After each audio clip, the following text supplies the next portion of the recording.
Kisah wanita tetap bertahan kerja meski gaji di bawah UMR, meski sudah bekerja 12 jam per hari, bikin haru. Belakangan ini viral di media sosial kisah seorang wanita yang bertahan dengan pekerjaannya, meski digaji di bawah standar upah minimum regional atau UMR. Video ini diunggah oleh akun TikTok @aranjir. Ia mengungkapkan alasannya tetap bertahan di pekerjaan tersebut.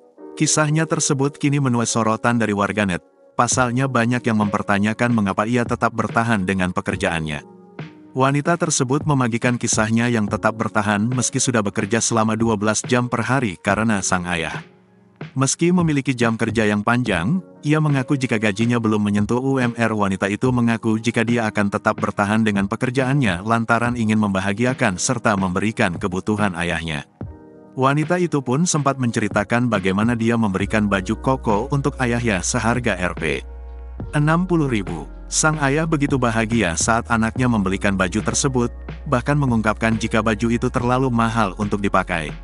Sosok ayahnya begitu berarti di hidup wanita tersebut. Setiap hari ayahnya selalu mengantar makanan ke tempat dia kerja. Bahkan saat hujan deras sang ayah tetap membawakan makanannya menggunakan payung.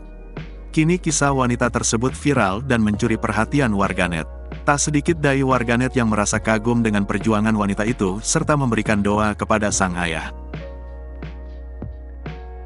Download Tribun X sekarang, menghadirkan lokal menjadi Indonesia.